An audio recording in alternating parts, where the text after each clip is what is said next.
What's the deal, YouTube? It's your girl, Miss Honey.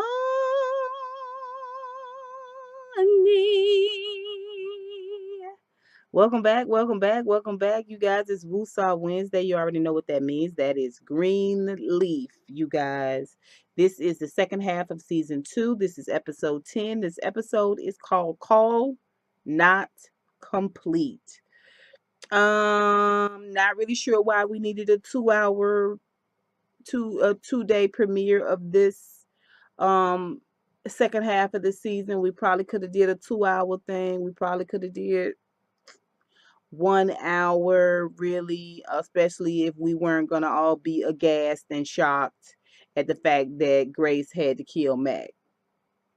And that's what episode 9 gave me. It gave me lackluster shock. All right. We see much of the same thing in this episode. I mean, um still a good episode. It was definitely better than 9, but it's okay. I see by the previews that this season is going to be riveting. So we're going to take these crumbs right now. The meat is coming. Okay? Okay. All right. Please remember to subscribe to my channel if you're not already subscribed. If you are a new subscriber, welcome, welcome, welcome. Thank you guys so much for subscribing, for giving me thumbs up, as well as commenting down below. If you're new here, go ahead and hit that subscribe button. Give me a thumbs up, as well as let's talk about this episode down below. Let's hash it all out. This episode opens with Lady May. Lady May is calling Mavis, okay? And this time she leaves a voicemail. Lets Mavis know that she is scattering Mac's ashes on Saturday down at the river bend. And Jacob is coming, and Charity is coming, and Bishop's going to be there. Of course, we are not inviting Grace for obvious reasons, all right? First of all, Lady May, cut it out. I know that that's your brother. I get that. But he actively molested your daughter for many, many years to the point where she was strung out on drugs, set in depression, and killed herself. I would take Mac's ashes, mix a little bit of Suge Avery pea, some Frank's Red Hot sauce, and a big clump of my dog Sugar's poop, and stir that joker around and leave it in a glass jar in the hot sun. I would cook him in Suge Avery pea poop and Frank's Red Hot sauce. Okay, and every day when I saw him out there stewing in that sunshine, boiling over in that sunshine, drying up, it would give me a little bit of pleasure. Yeah, yeah. Your girl, Miss Honey's just a little bit vengeful. I am not perfect. Okay? All right. But I most certainly would not be having any ceremonies at all. At all. Especially since he's rotting in a lake of hellfire. I mean, yeah. Well, what can you do? I mean, anyway, it's stupid. It's stupid for her to put her family through it. It's dumb for her to ask her kids to come, especially given the situation. I mean, let this ninja die. Let this ninja fade out and away already, Lady May. I'm over this Max situation. I seriously am. Like, not gonna cuss. Let's move forward. Also we see Lady May is kind of coming undone a little bit. You know, she's a little frayed at the edges. We can see small, fine little cracks in her mask. Kevin has gone. We learned that letter that he left for Charity last episode was really about him taking some time for himself. And he was the minister of outreach, and now she's having to take over some of those duties, so she's a little afraid at the edges about that. Jacob is doing some things across the street, and the bishop has turned him down, so he's taking things in matters into his own hand. We're gonna talk about that, and she ain't happy about that either. All right. And she's still trying to gather. So she really, really wants to talk to Mavis because she needs to have this conversation with Mavis. She needs to have conversation with somebody who knows the whole situation. And so she kind of tries to appease Mavis too. I was hoping you could find it in your heart for us to talk. You know, so I can see that Lady May is coming undone. I'm just afraid that all of the vulnerability that we saw in episode 9 that Mavis showed towards Grace, I'm afraid it's going to turn into this anger thing, and we're just going to see the same old nasty, snippy, gutter snipe Lady May that we saw in season 1 and the first half of season 2. I'm mighty afraid. Her and Bishop are seemingly in love and holding each other up. He has really been pressing the kids to spend some time with their mom and hold her up and undergird her. She's really going through things. He tells Jacob this thing goes deeper than you can even imagine. And the kids are not really sure what that means. They don't really know yet about mom having gone through the same thing Faith went through in terms of being molested. So, Lady May is kind of all over the place. She is. She's kind of all over the place. Later on, she learns that Aaron is leaving. Aaron is leaving because um he's kind of worn out his welcome there. First of all, they constantly calling on him to do things. Second of all, he lived with the people. That's got to be getting old. And third of all, he don't really know what's going on with the whole Kevin situation. I got a feeling he finna go off and live with Kevin for a little while, and they finna mix and mingle for a little bit and come back and stun on them hoes. That's what I think is about to happen. But I digress. So she's upset about him leaving for whatever reason and tells him to tell his dad to give her her best regards. I'll be glad when we sort this whole situation out. Now, is Kevin and Aaron, is Grace and Aaron brother and sister? Is Aaron Lady May's son? Is Grace Bishop's daughter? We don't know. We don't know. Okay, we got to say something for season 3, right? All right, let's move forward. Let's see what else. Bishop has gotten a check from a $10,000 check from anonymous source. He looks it up. He finds out that this check comes from Rachel Cross, and he goes to meet the young lady for lunch. He originally had a lunch date with Lady May, but with everything that was going on with Kevin and the ashes arriving and stuff at the office, she decides to rain check. He goes on. First thing we see when we see Rachel Cross is that she is young, she is beautiful, she's obviously charming, and she obviously has an eye for Bishop. Okay. Oh, well, we'll put you in our premium club, premium member club. Y'all know churches had this BS going on. It's really all about money and you feeling like you got some type of membership status at the church, elite membership status at the church, where when you make a donation that large, you can use your church's jet from time to time. Yeah, she's obviously got an eye for him. She says she doesn't want to be a part of the membership thing. She wants to lay low little bit. And she is quite obviously coming on to him and giving him a little bit of a fever. She excuses herself for lunch, and he is just like, oh, oh, oh. You know what I'm saying? He ain't no young man. He's somebody granddaddy. You fooling yourself. You're being played. Trust me. She doesn't want you like that. All right.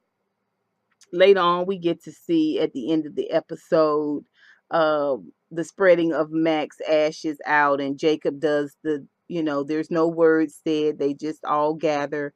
And although Grace wasn't invited, she comes in at the end. And she has a couple of tears in her eyes, probably about just the whole completion of it all, like how it all turned out. I'm sure she's not crying over a dead molester. But anyway, um, so that's how the episode ends, is with the spreading of Mac's ashes. But let's move on to Grace. Grace has slept over to Darius' house, and he slept on the sofa. She finds out that he's got a possible job offer out there, and she's not really sure how to take that because she's quite fond of him. Even though they're just friends and they're taking everything really slow, she still likes him. You know what I'm saying? And she doesn't want him to leave. And he's telling her he has to chase the stories. He has to go where, the money is, the jobs are, and that type of thing. He could stay there, but he wants to write her story, the story between her, about her, Mac, and Faith. And she is just like, oh, she doesn't want to tell that story for a lot of reasons. She don't want to dig up the can of worms, and she already know her mama and daddy don't want that. He's like, yeah, I understand, but still, this is what's up.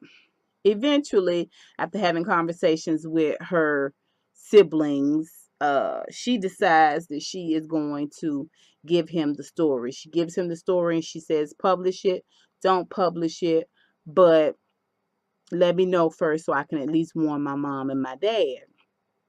And he's like, okay, cool. And she's like, can we have dinner before you leave, to move out of town and take this job you're supposed to be taking? Now, there's a couple of days that has passed from her sleeping over to her now giving the story. And in between that, she has definitely made it clear with her attitude that she doesn't want him to leave. So when she says, can we have dinner before you go?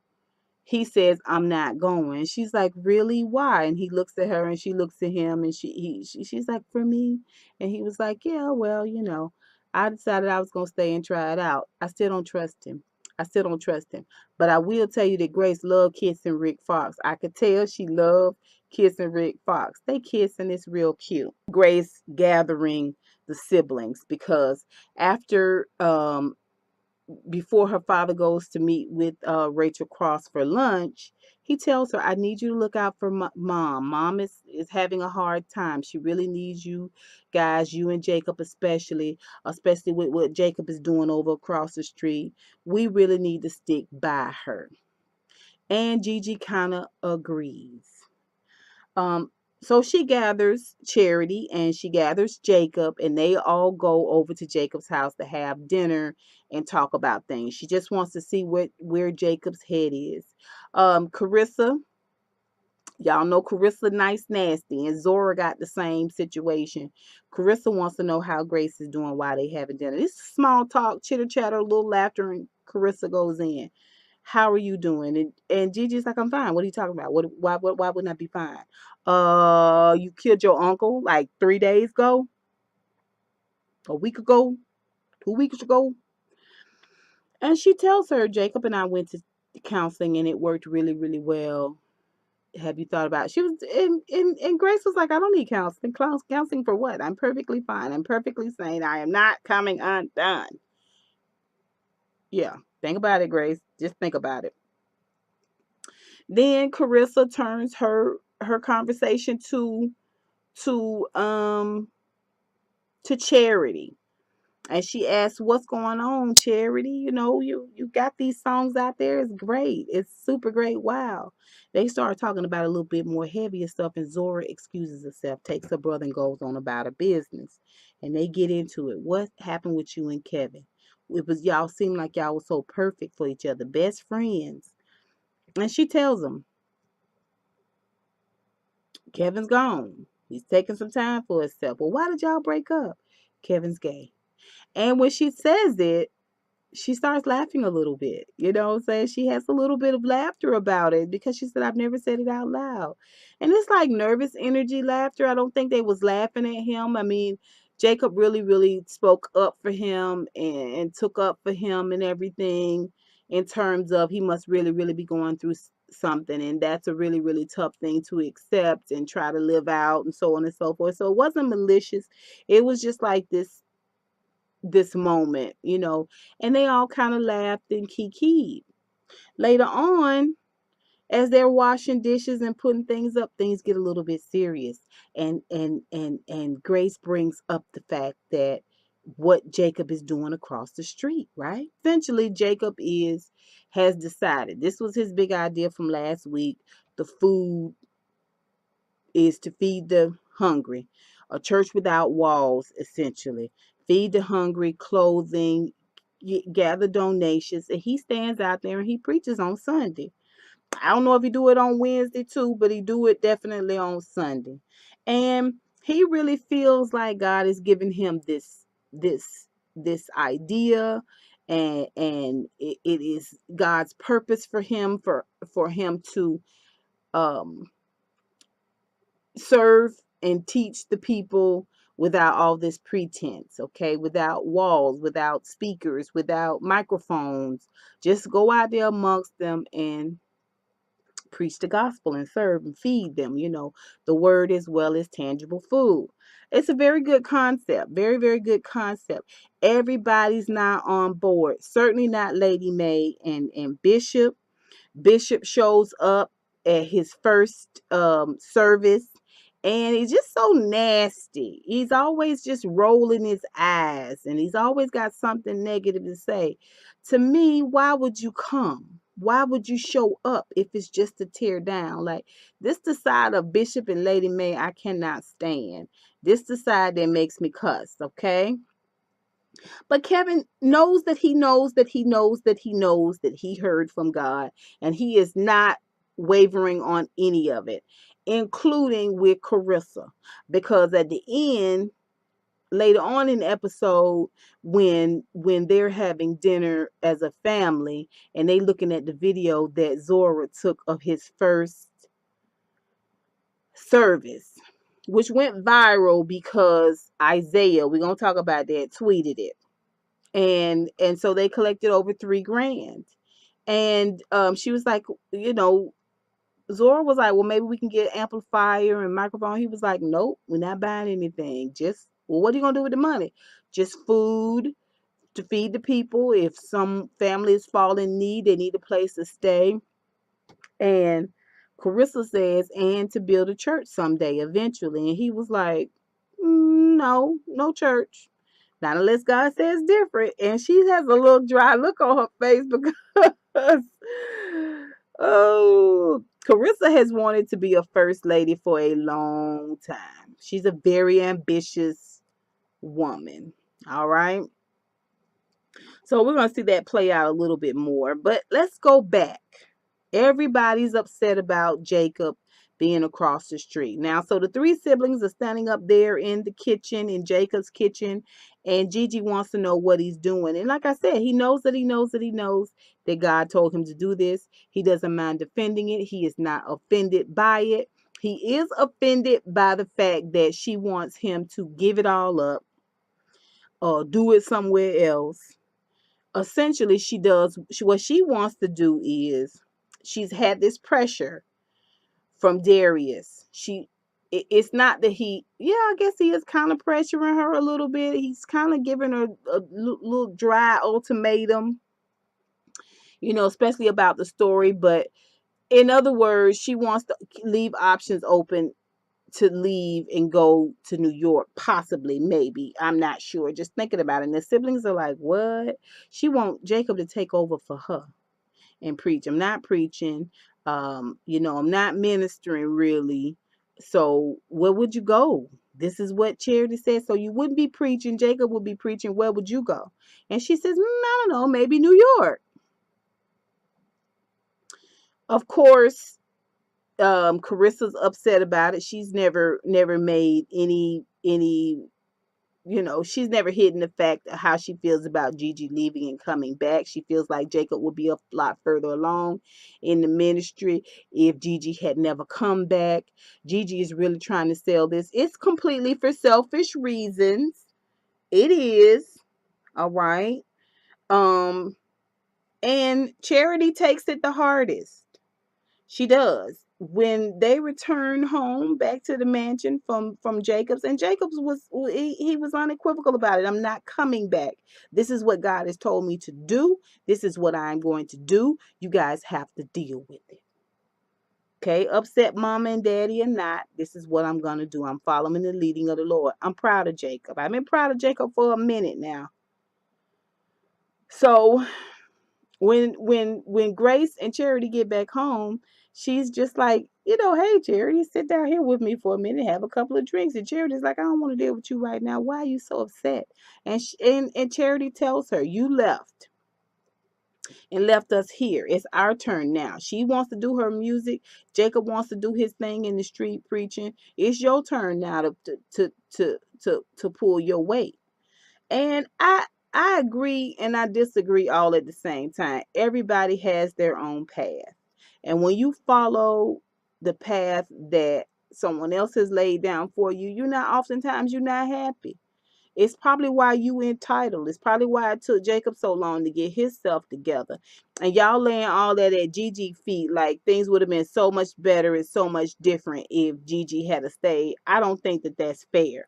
And she also references faith. The only reason you came back is because of faith. Shut up, Charity. You so entitled and self-centered.